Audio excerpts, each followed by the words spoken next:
కూటమిలోని పెద్దలు పవన్ కళ్యాణ్ గారు, చంద్రబాబు నాయుడు గారు సఖ్యతగా ఉన్నట్టు నటిస్తున్నప్పటికీ, కింద గ్రౌండ్‌లో మాత్రం పెద్ద ఎత్తున జనసేనకు, టీడీపీకి గొడవలు జరుగుతున్న మాట వాస్తవమే.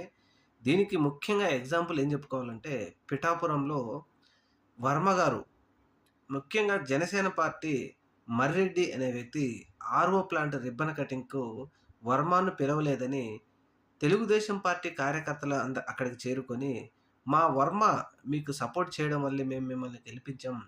మరి అలాంటప్పుడు మా వర్మ గారిని ఇలాంటి కార్యక్రమాల్లో ఎందుకు ఆహ్వానించడం లేదని" చెప్పేసి పెద్ద ఎత్తున గొడవ చేయడంతో, అక్కడ జనసేన మరియు టీడీపీ వీరిద్దరి మధ్య పెద్ద ఎత్తున గొడవలు జరగడం, కొట్టుకోవడం పెద్ద ఎత్తున జరగడంతో పోలీసులొచ్చి అదుపు చేశారు. అయితే వర్మ కూడా తన రాజకీయ భవిష్యత్తు కోసం యాక్షన్ ప్లాన్ స్టార్ట్ చేశాడని ఇప్పుడు మేధావులందరూ చెప్తా ఉన్నారు. రాబోయే రోజుల్లో పిఠాపురంలో ఈ గొడవ ఎంతవరకు ఎళ్తుందనేది ఇప్పుడు ఆసక్తిగా ఎదురు చూస్తా ఉన్నారు తెలుగు తమ్ముళ్ళు మరియు జనసేన తమ్ముళ్ళు రాష్ట్రంలో.